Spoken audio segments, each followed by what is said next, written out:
The SciComm Collective acknowledges the Whadjuk people of the Noongar Nation as the traditional custodians of the lands we study, write and record on, and their sovereignty was never ceded. Hello and welcome to the SciComm Collective. Different useful knowledge in different areas. The joy is sharing it, making science accessible, the ignored final step of the scientific method. Every different perspective. Science is culture. The SciComm Collective brings science and science communication to you. Hi everyone, I'm Emma.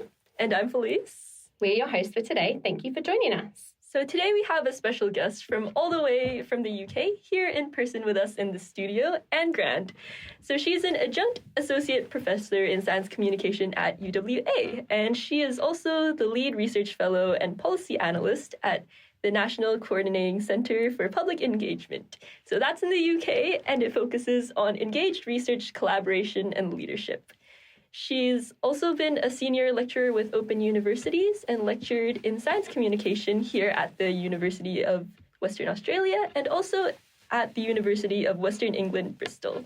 And she's also worked with several science cafés that are international. So welcome, Anne. Well, hello, and thank you for inviting me. It's a pleasure to be here. It's a pleasure to have you here. Yeah. In the country. In the country, yes, not in line. I am in person. So, our first question probably comes off of that. Just with your work in the UK, we were wondering, what is public engagement exactly, and how may that differ from science communication? I think the one is the development of the other. And to a certain extent, we can get into definitions, and they're not always very helpful. But I think, theoretically, if you like, public engagement is about that involvement.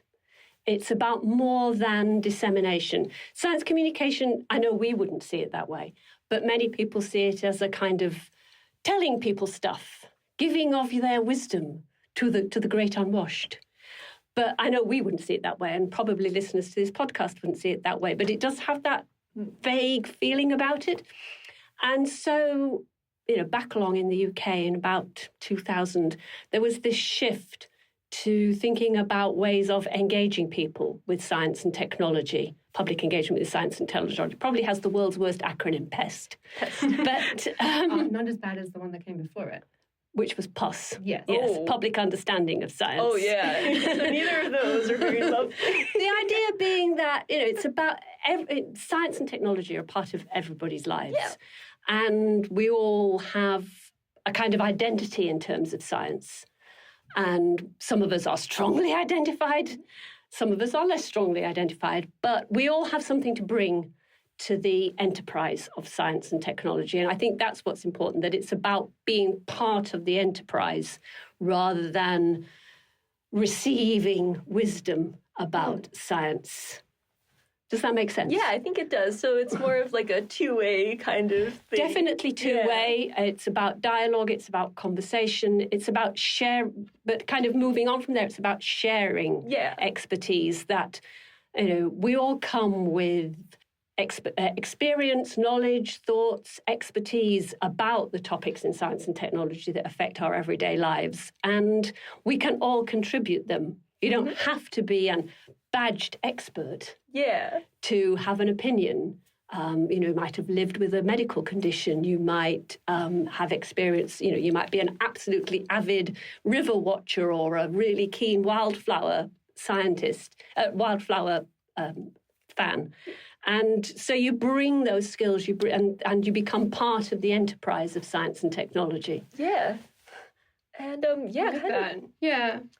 It reminds me of gardening. Yeah. My granddad always used to have some really good tips for things, and we'd say you need to send those into the nursepaper. Yeah, because people would like to know that. It's like and it's a classic, isn't it? A farmer knows their land intimately and their animals, whatever it is that they're farming. They know, you don't put the sheep in that field, you don't put the cows over there. And they know that in their bones and from their experience. And when, maybe a natural disaster or something comes along, they know how to respond to it.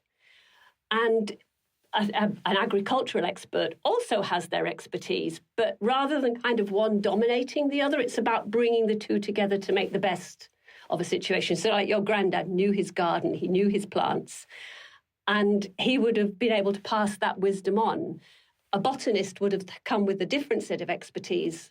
But still important. Yeah. And like they might have had some really good, useful new information as well. Exactly, yeah. You know, they could have said, there's this pest that's happening, you know, watch out for them. Or they could have come and said, hey, we really like your heirloom tomato varieties. Let's look at the genetics of it. And like by working together, you then advance the science as well. And I think it's not, sometimes people who've, you know, been through university and worked hard to get a PhD, so you're telling me that this person in his garden in suburban Perth knows as much as I do about, you know, and I've studied for 9 years to get this far, you know, what's the point? And that's not the point. The point is that you know one lot of things and you have one set of skills and you have one lot of experience. This person in their garden has another set of skills and another set of experience. Put together, you will do better science. Yeah, for sure. Yeah, and kind of building on that, I was wondering if you had any examples of projects you might have done in this area that involve different communities and stuff. I like to think that all of my projects involve different communities. Oh, yeah. I mean, like, for sure. Any favorites? Yeah, any specific examples? It's difficult for me to do that because I'm not, oddly enough, a practitioner in science communication or public engagement. I'm much more of a theoretician.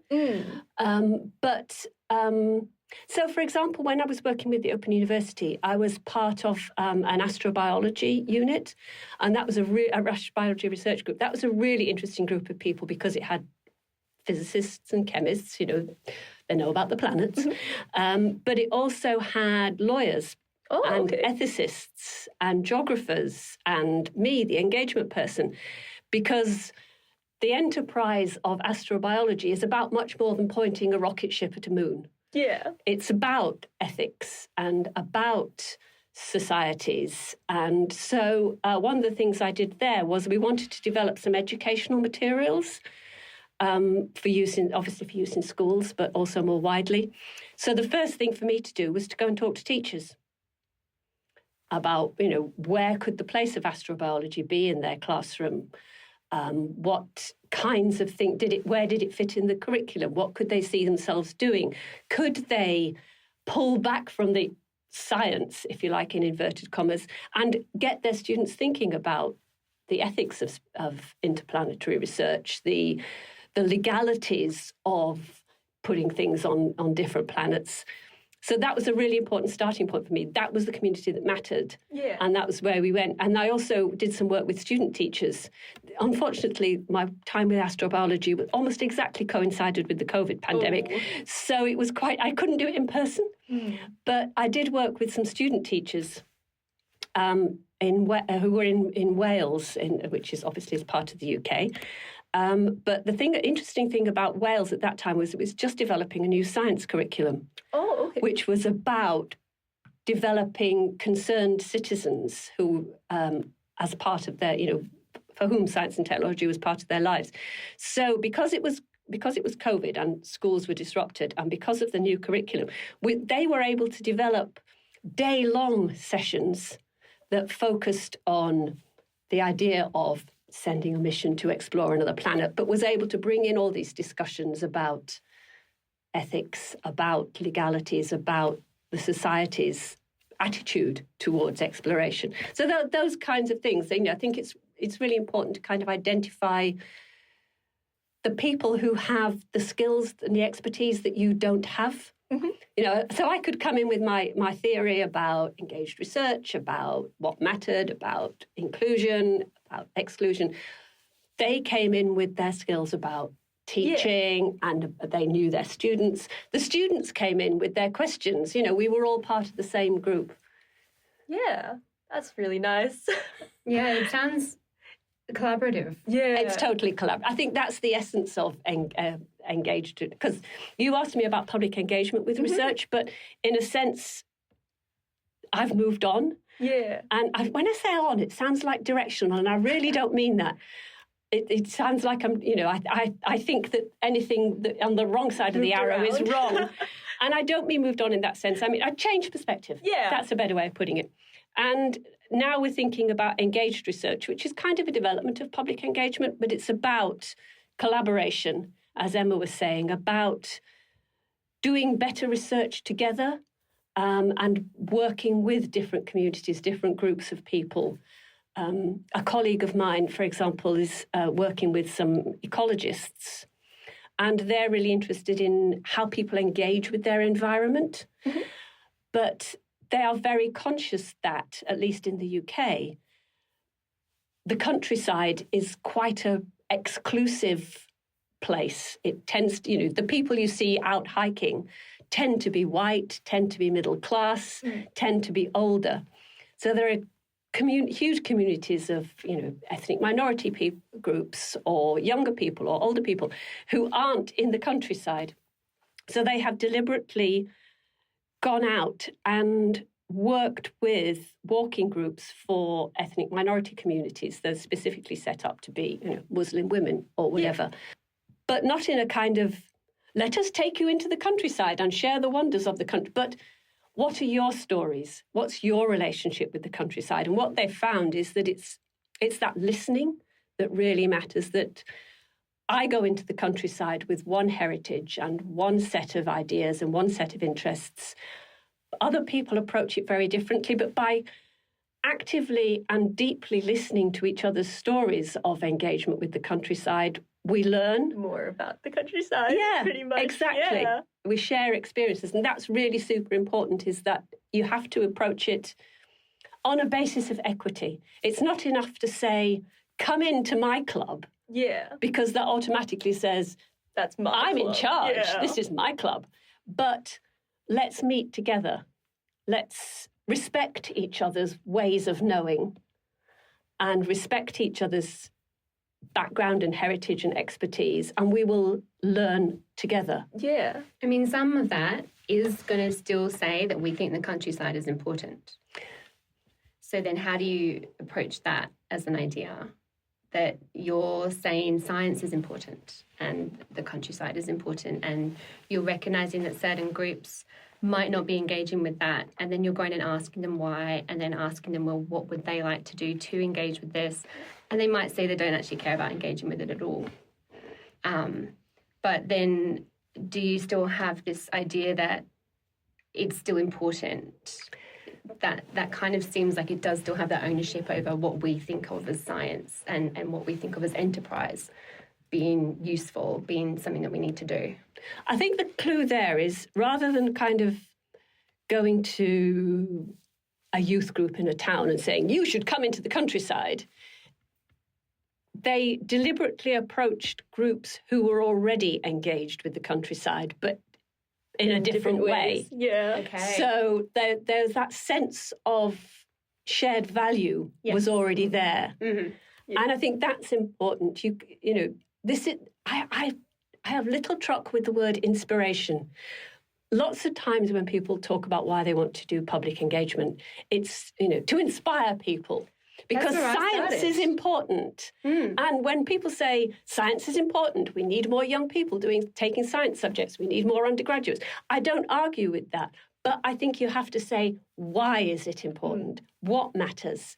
And starting from where people are. So in that particular instance, they started with people who were interested in the countryside, but took it a step further and changed it. That's different to saying you should be interested in science because it is important. Yeah. Yeah. It's like building on something that's already there. You start from where people are. Yeah. Yeah. I mean, that's one of the things I found when I was teaching high school science was the year 10s is their last year of compulsory science education. Why are they there? Because they have to be, not because they're interested. And I used to say, I wanted to inspire people because I love science and all of these things, and my ideas around that have changed since. And one of the things that was really hard was to face that disengagement and try to overcome that. And now I'm thinking that wasn't actually the right way to be doing it. That wasn't useful and it wasn't helpful for those people because it wasn't what they needed at the time. I think there's nothing. It's hard. It is hard, and everything has a place.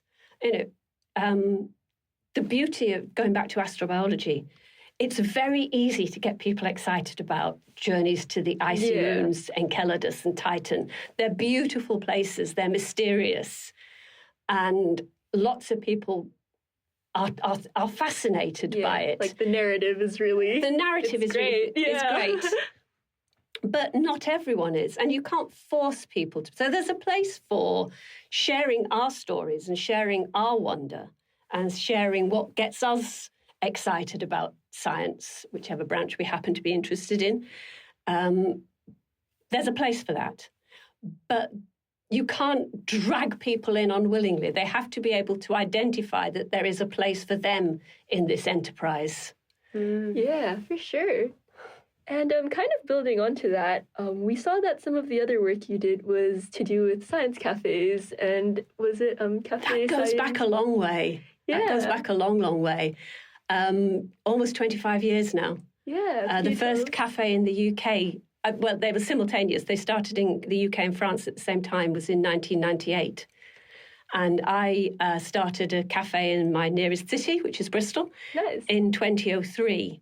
So I've been, gosh, we're past 20 years now, aren't we? It's amazing. I know. It's very. I'm so old.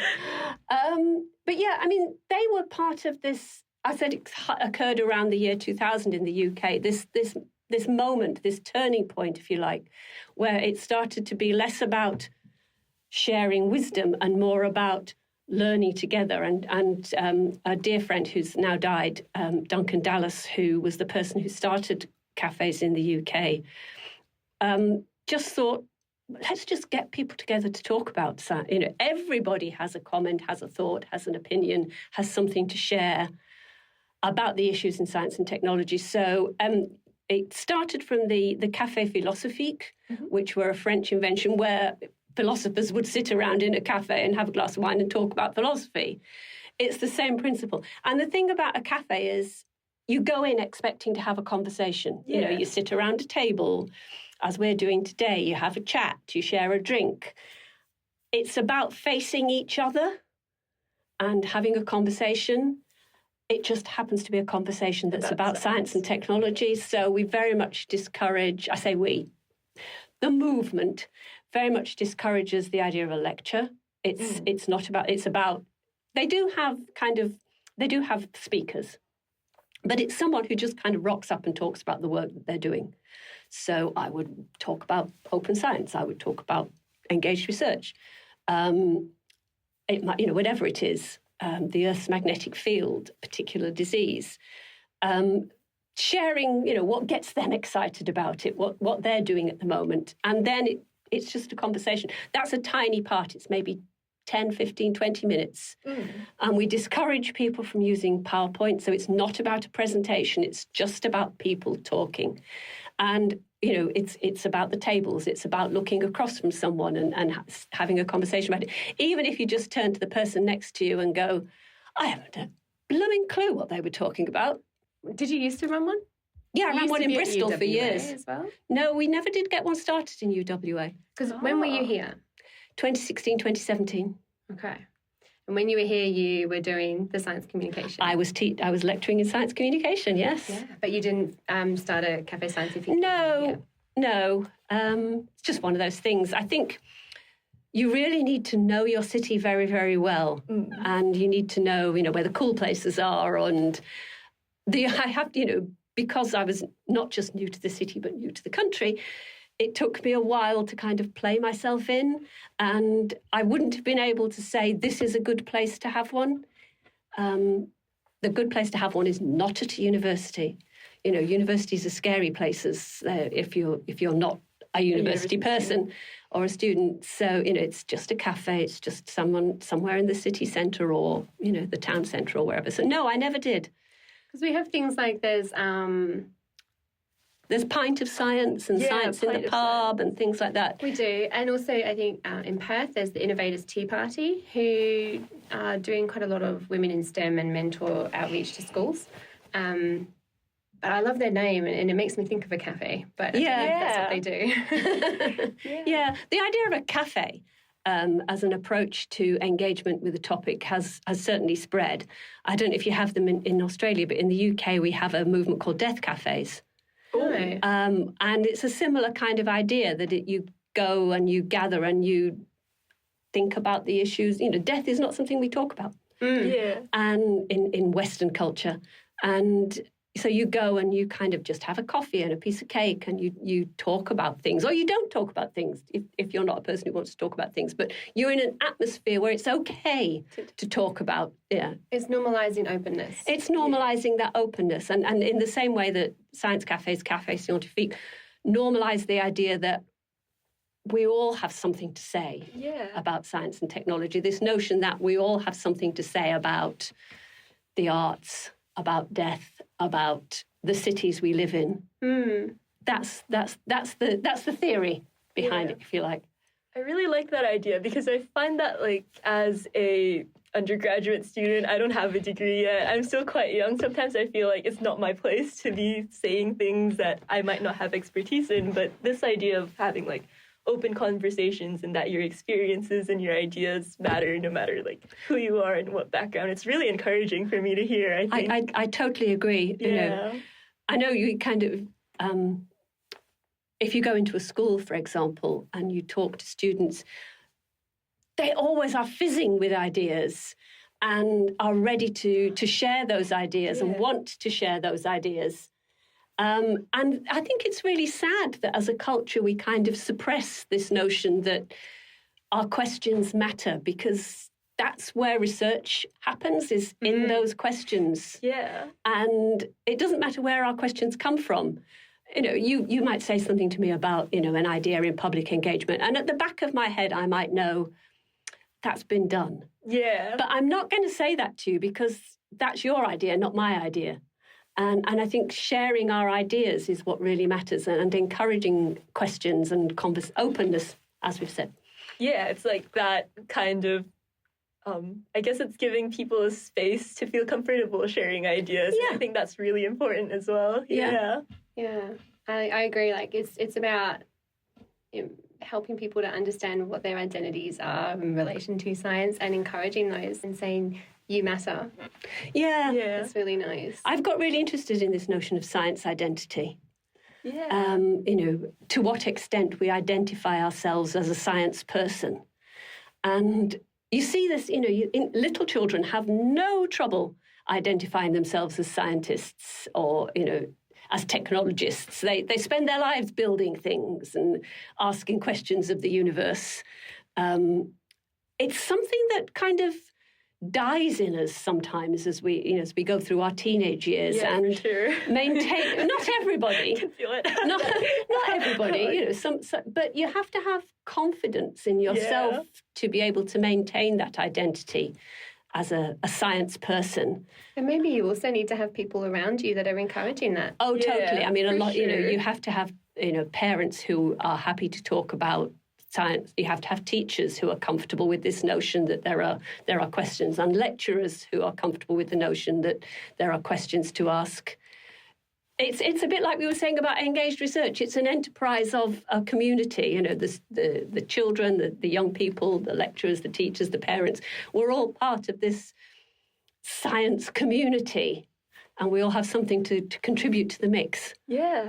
Yes, and the next thing that we kind of wanted to know was that right now UWA has a minor in science communication program, and I think we have a master's as well. But during your time leading the UWA science communication program, was it any different? Well, it's difficult to say because I don't know how it is now, but certainly we had undergraduate level courses in science communication. In science writing was one that I taught, and science and the media. And I know, obviously, courses change. They have to change. The world changes. But I think it's broadly similar that we had courses that undergraduates could take, and then we had a dedicated Master of Science Communication program. I know that a while ago there was a science communication major, I think. In my time, I think it was a joint major. You could do it with something. You couldn't do it on its own. Cool, so you could be biology and science communication, neurology and science communication, yes. Yeah, and was there a reason for that, do you think? Like, why it can't stand alone? I think it was just, oddly, there aren't many of us about. Obviously, when you're teaching in a university, you need to have people with the right theoretical background and the right experience. And I'm one of the unusual people in the world in that my PhD is in public engagement. There are even fewer of us. So I think it's just a sheer numbers thing that it's difficult to kind of build that mass but it was good for master's level because we had a really lovely relationship with our students, but there just wasn't the capacity to have that undergraduate level course in science communication. And also I think there's something about science communication that kind of emerges. Yeah. And I think you have to allow it to, you can't imagine, you leave school at 18, you know about doctors, lawyers, teachers. There are thousands of careers out there that you might go into. Sure. And you kind of gradually, they come, you learn about them, you see them in action. And I think it's similar with, I'm not sure that you could ask someone who was just leaving school and thinking about the course, say, I want to do science communication, because they might not even know what it is. I think kind of the important thing about that UWA does is that it has that presence in the curriculum. There is science communication there. And people who take the undergraduate courses can see the relevance of those courses to the other things that they're studying and to the community, to the society that they're living in. And I think that's really important, that you have to allow it to emerge so that you can, somebody could think, I could do that for my honours. Yeah. Or I could do that for my master's. I think that's more logical in a way. Yeah, I get that. And it's really nice that UWA also makes it compulsory, I think, for the first years. They all take a unit called Communicating Science. Yeah. Which is an introduction to some of those ideas. Yeah. I think it's really important because, science doesn't exist in a vacuum. And the notion that we all communicate in some way about what we're doing, it might be that we communicate with other scientists, we communicate with other communities, but we will communicate. And this notion that communication is an inherent part of what we do as scientists is really important. We're not all going to come out of university and be researchers. Yeah. We're going to go into environmental management. We're going to go into clinical management. We're going to go into teaching. We're going to go into lots of different areas when we come out of university. All of these different areas, almost all of them, engage with people to some extent. And so the kinds of skills and qualities and thoughts that you will absorb through taking science communication courses are those kinds of sometimes referred to as soft skills, which is a bit derogatory. Yeah. They're not soft, they're super important. They're different. They're different, yeah. They're applicable to everything. Actually, I think it's a shame that it's seen as soft. That they're different. Yeah. They are skills. Yeah. And they are skills that in 99% of jobs that you will find yourself in when you leave university, you will need those, Very, very few people live in a bubble and work entirely on their own and do not engage with other people. Even if you're in the same office as a group of other people, you have to learn to communicate your ideas. You will probably have to write reports. You will probably have to write emails. You will probably have to talk to people about the work that you're doing. All those things are part of communication, and those skills that you learn as part of science communication courses. Actually, I should use the word learn, and I shouldn't have done. All those skills that you develop. As part of your science communication. Because I think that's what other thing about science communication is that it makes you reach into yourself and reflect on how you communicate as a person and what a good way of communicating is for you. So it's about developing and enhancing and building rather more than learning. Yeah. I like that. And I always think of it as the different levels as well that you go through, that you learn about purpose, audience, message and those practical things, but you also learn about the reflection. I actually am not sure that we do enough of that identity and reflection stuff right at the start. I think maybe that needs to be more inbuilt right from the beginning, but it could be really difficult to do that. So feel free to challenge. No, I think that's a good point. If you're coming as an 18-year-old into university, you might have studied science subjects at school, but you've perhaps never been challenged to think about your position in the world of science and to reflect on that. And does science ever ask you to? I feel like it lends itself not to a lot of the time. It does. Yeah. Science makes a lot of assumptions about the kind of people we are and the kind of place we have in the world. And yet that's just isn't so. We're all very different. We all see the world in different ways. We have different heritage. We have different backgrounds. We have different experiences that we've been through.